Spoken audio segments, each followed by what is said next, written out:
Okay. Hello, everybody. Welcome to the Social Library. Some of you who follow us on our Facebook group, the Social Library, will know that we did a session at the weekend on Facebook Live.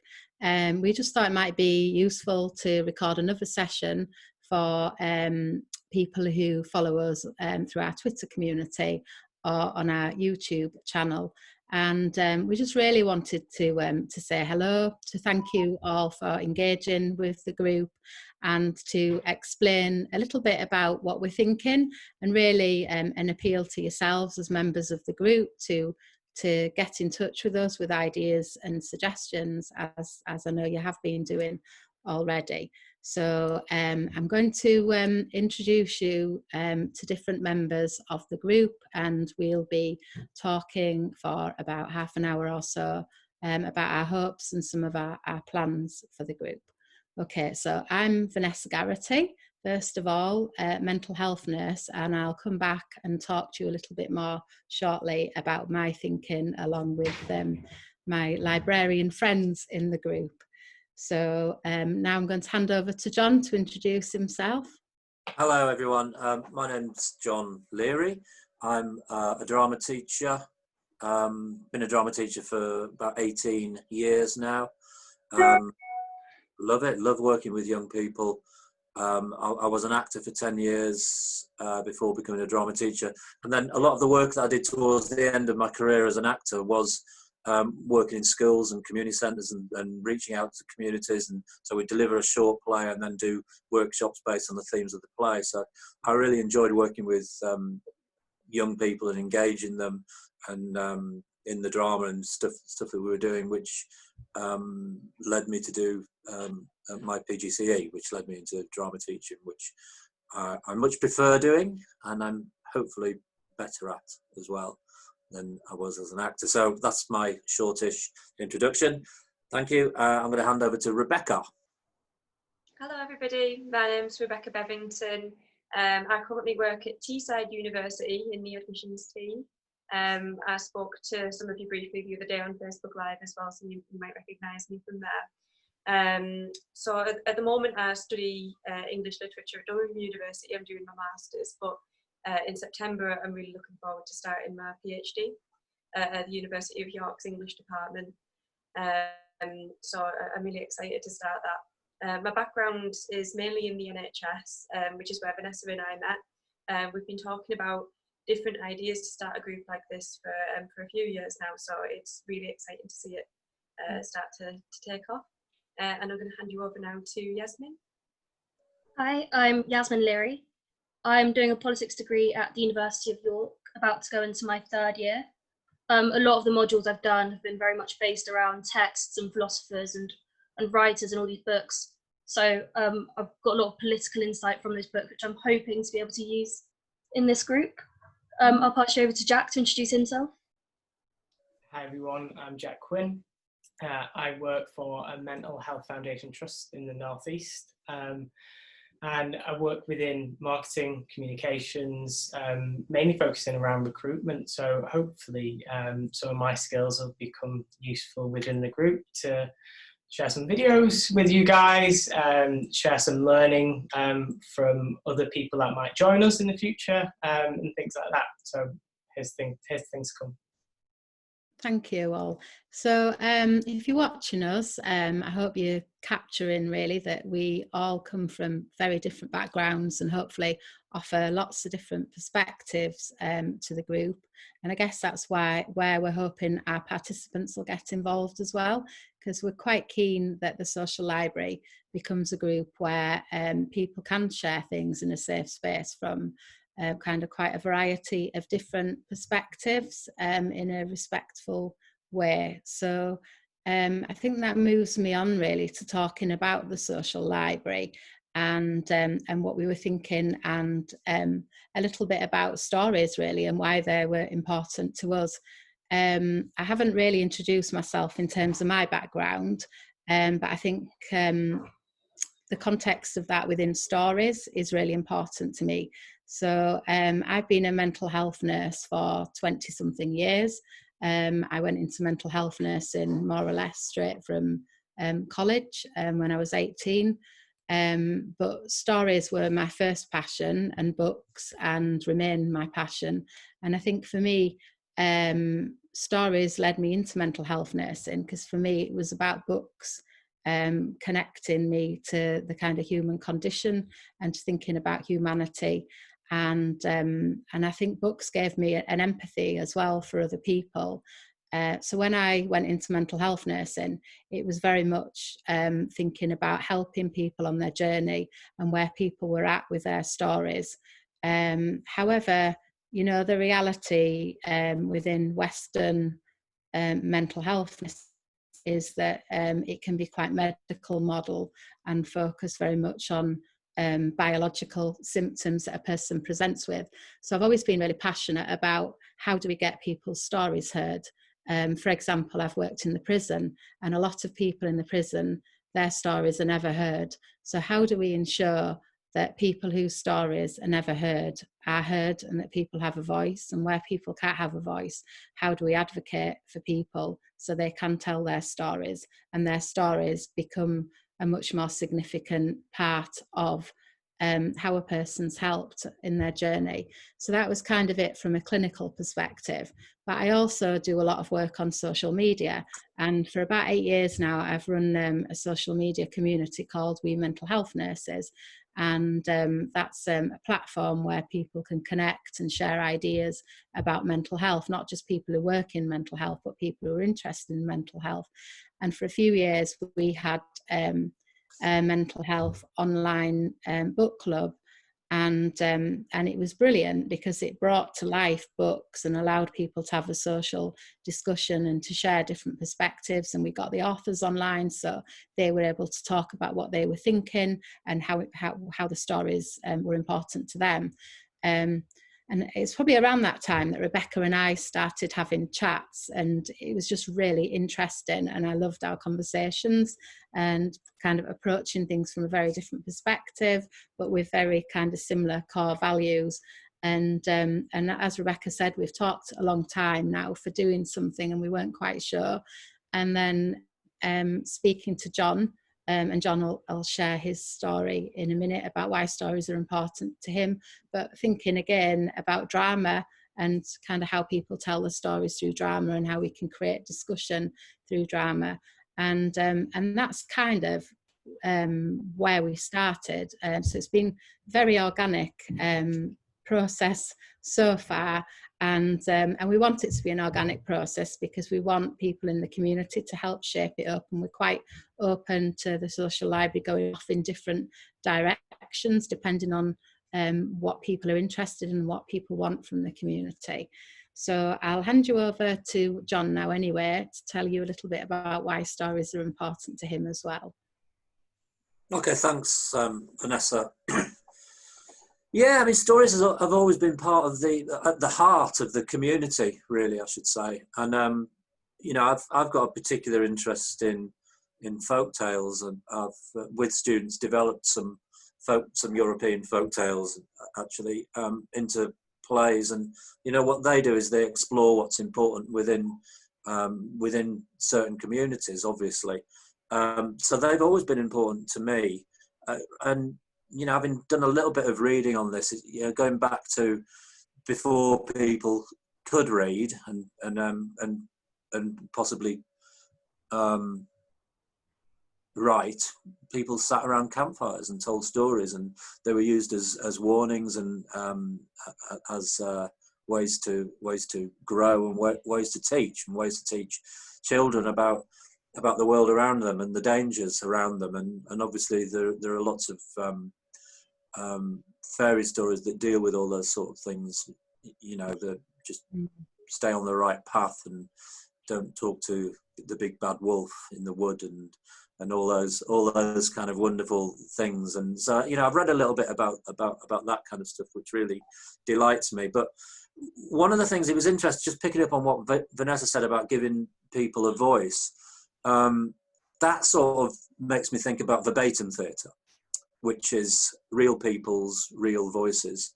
And I've worked with students and developed some verbatim pieces, one of which recently was with a group of year 9, so that's 14-year-olds, and it was just after the Grenfell fire. And I used to teach in London. It wasn't too far away from there. So what they did was these wonderful 14-year-olds went off and researched lots of different stories of people, and came back and we put them together, or they put them together really, and created a piece of theatre out of it with some movement as well, only using the real words of real people. So they sourced it from YouTube interviews, from documented interviews, and actually researched these people's stories and their lives, and you know, we performed it to some other members of the school community. It was a real sort of celebration of those people who sadly lost their lives. And verbatim theatre is used in lots of ways to explore real events and using real people. So I think that's something certainly which I know we've talked about within the social library, that from a drama perspective might be interesting to develop. And it does give people what might be, if you like, normal people some sort of a voice, which is obviously important. So that's why stories are important to me. There's lots of other reasons why, but more later, I suppose. So I'll hand over to Rebecca now. Thanks, John. So I touched on a story the other day on Facebook Live about one of my first lectures at uni, and I was just talking about how it's a funny one. Most literature students really struggle to articulate why it is that they want to study literature and why it's so important. And even after 3 years of studying, they often can really struggle to answer the question, what role does literature play in the 21st century? And I think that lots of arts and humanities students will be the same. It's not just literature, but it's because it's something intangible. It's not something that's very easy to describe. If I could put words to it, it'd be that stories are representations of life. And just one representation, obviously, there are lots of different ways of seeing a certain situation, and so they're really useful for helping us make sense of not only our experiences but other people's experiences. They help us bond over shared memories and shared aspirations. So that's one way of seeing them. But another reason why I think that they're so important is because people often see the arts as existing in a bit of a vacuum. And of course they don't. They have so many applications to the political world and the social world. And another thing I was mentioning the other day is about how important imagination is to us at the moment, particularly in this political world. I think people are struggling to think of ways forward past a lot of the unprecedented problems that we have that don't necessarily look like the past. We're very good at looking to our memories and looking to collective memories, especially cultural memories, to try and navigate past problems, but that isn't always the best way if some of the problems that we're dealing with now we've never come across before. So to me, that's like the best way that I think I'd describe the applications of stories right now. But of course there are so many other reasons that they help us raise our children and pass down memories to them that are too precious to lose, and they help us forge new identities for ourselves, especially if we've experienced trauma and things. So loads and loads of different reasons, but I suppose those are the ones that are most important to me. So I'll pass you over to Yasmin now. Yeah, I think stories are just such an important backdrop to anything.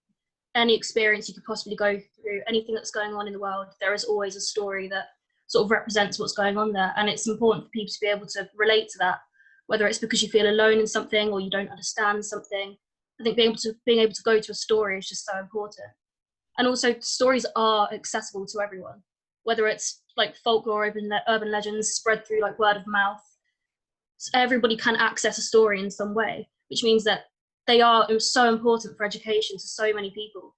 You know, people who may not, want to like spend money on all these academic books and things. There are stories that could like give the same messages, and there's a reason why we put so much emphasis on kids reading stories and being told stories, because it teaches them lessons about life, which just shows that throughout your whole life, they're so important to just sort of being a backdrop for every single thing you do. And teaching you and spreading morals yourself and creating your own stories, And I think what you said about imagination is it's so important, because the world is absolutely mental at the minute. So just being able to sit back and sort of have a creative outlet, if it's just making up a story and telling it to your mate, it's so good for your mental health, because it's just the way to get something off your chest in a way that can be serious and also cannot be in these sort of crazy times.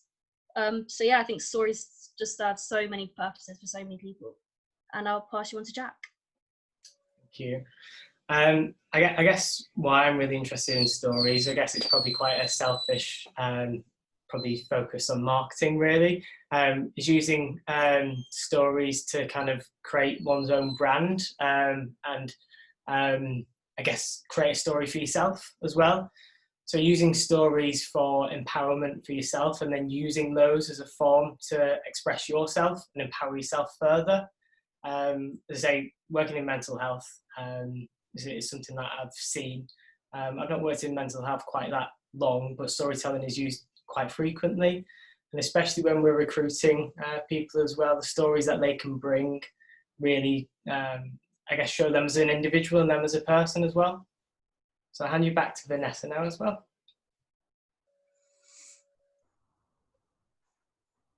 Yeah, thank you everybody. Some really interesting points there, and I think what Rebecca was saying about imagination is really an important point at the moment, given everything that's happening in the world, and the sort of complexity of the problems that we're all facing that require really kind of creative solutions. And I think there's something about stories connecting people together as well, and promoting empathy.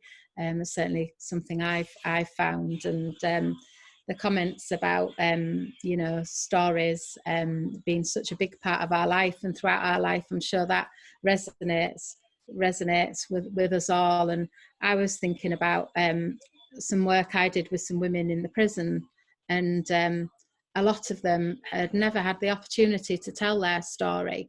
And I arranged for somebody to come in who was a criminologist. She was writing a poetry book about the experiences of mothers and children affected by prison. And the women over an afternoon sat and they contributed to the poetry, and they wrote poems, and a lot of them said that they had no idea that they could write poetry or even write anything really. And to see their work being featured in a published book, and for them to be able to attend the launch of that book once they were out of prison, was important to them as individuals and their identity, and be able to tell their story. But also capturing their stories was important from a society point of view, for people to understand that people in prison are people, and they all have stories. So I think it's so important on so many levels. But I guess what we want is to hear from people in the group as well about why stories are important to them. Do you agree with what you've heard? Do you have some differences of opinion? We'd love to hear from you, and we'd love you to share for us some of the stories that have mattered to you, and why they've mattered. And I think that brings us on to our next point today really, which is that we wanted to talk to you all about some of our plans for Social Library. And again, we'll post this on the Facebook group and on Twitter, so we'd really love you to comment and tell us what you think, whether the things that we're talking about are things that you'd like to be involved in. If you've got other suggestions and ideas, that would be great. So I'm going to hand you over to John first of all, to introduce our Liberty theme and what we've been thinking.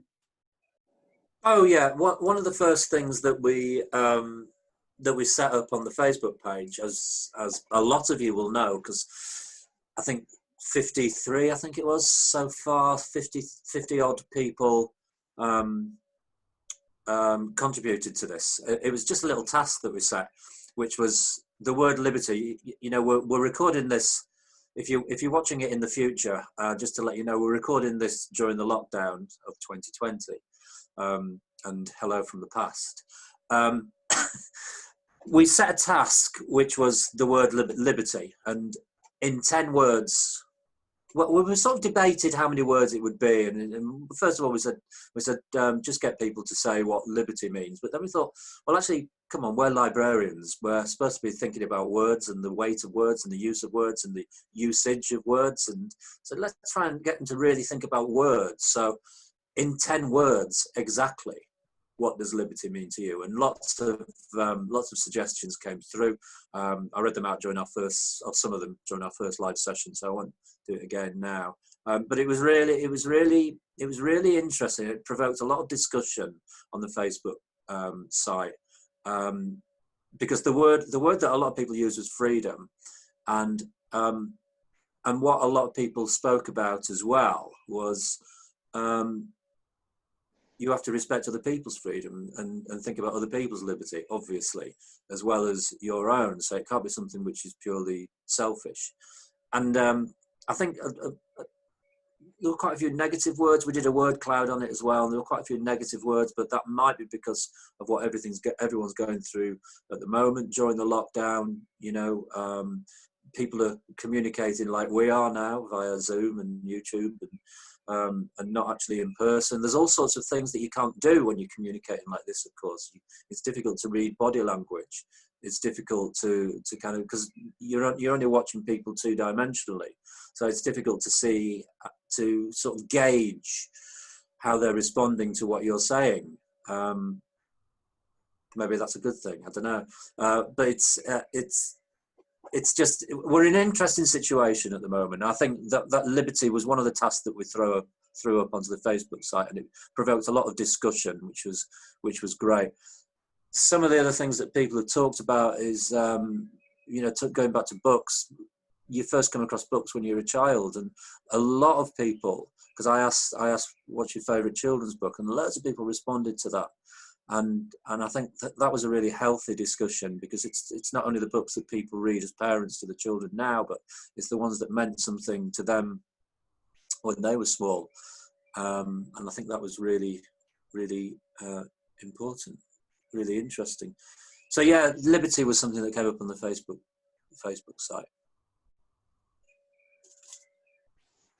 Yeah, just to add to that, John, I think we had a really interesting discussion about it the other day, about how liberty and equality don't necessarily go hand in hand. And I think particularly, as you say, with some of the events that are happening at the moment, I thought it was really interesting that a few of the themes that emerged were around ensuring that your own liberty doesn't end up overshadowing somebody else's personal freedoms as well. So I thought that was quite interesting, and I hope that in our future discussions and different texts that we'll explore and different themes will help us get a better understanding of that, and maybe help us grow an understanding of liberty together.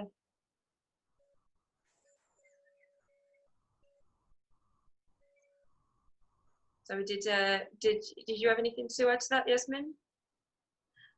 Yeah, well, I think sort of the aims for the group are to be able to create an open discussion forum for anyone and everyone really to contribute, just so that we have that sense of healthy debate, because it's so important to see how other people read into different things, and the sort of things that different people find important compared to what you find important. And I think we're not trying to be a political campaign for anything or for anyone really.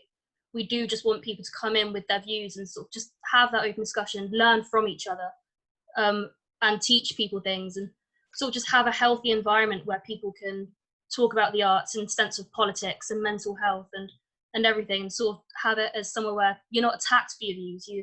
You're told to think about them, and you teach other people to think about theirs as well. And I think it would just be really good for people to broaden their minds in that sense. Mm.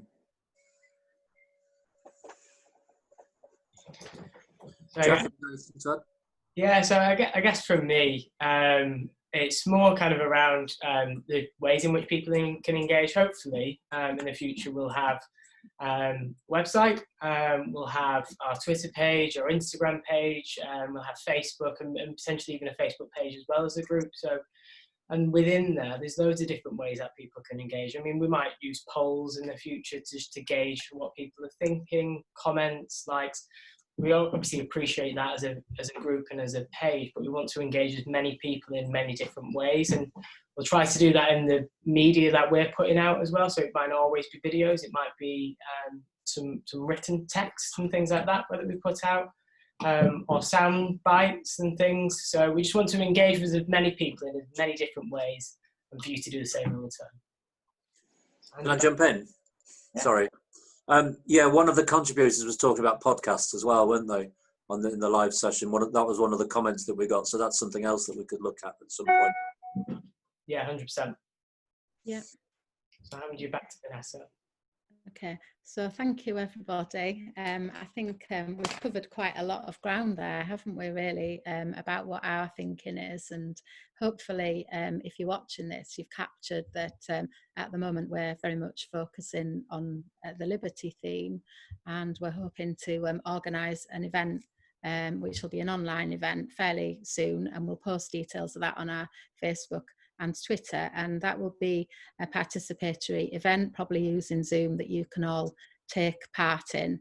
Very conscious that we are broadcasting this and that people can't directly get involved, and we did that just because we wanted to provide you with an initial overview of what we're all about and what we're thinking.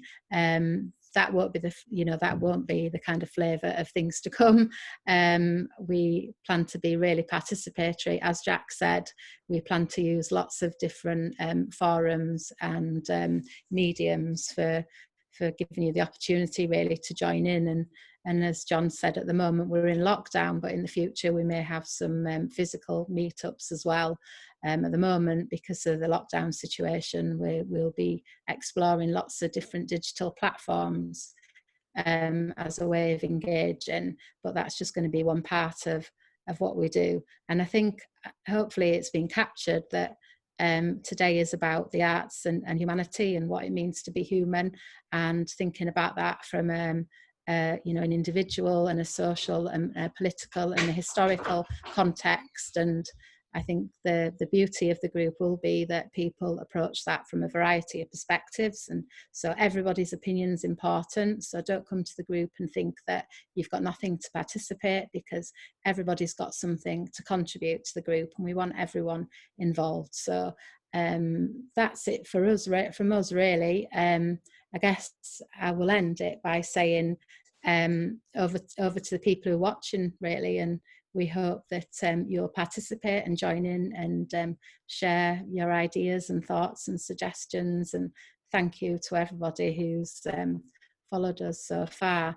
Before I finish, I'll just go around the group as well, just to be inclusive, and check whether anybody else has got any final comments to say before we finish. John, any final comments? Yeah, just really excited about this, and please, we will be reading comments and we'll be using your ideas, and hopefully you'll be participating as well. One thing that I did forget to mention, sorry, I knew that I'd forget something, is we want to do something with young people, so find a way of engaging young people and getting them involved in stories and setting little tasks for them and things. And we're thinking about getting some young ambassadors to help us with that. So that's something that's going to be really exciting in the future. But anyway, yeah, look forward to hearing from you. Thank you. Rebecca. Yeah, that's everything from me as well. I'm just really happy to be here and be sharing this space with so many great members, and yeah, hopefully we create the types of communities we'd ordinarily be able to do out of lockdown. We'll be able to just have virtually for now until we're able to meet in person. So just really happy to be here. Thank you. Yeah, I'm also happy to be here, and I think also I think you should mention that if anybody knows anybody that wants to be involved in this, by all means let them know, because this is going to be something that we hope will reach a lot of people with a lot of different opinions. So the more the merrier, really. So yeah, I'm happy to be here, and it's going to be exciting, I think. Jack? Yeah, just echo what everyone said, really. Just really pleased to be involved, and yeah, look forward to hearing from you guys.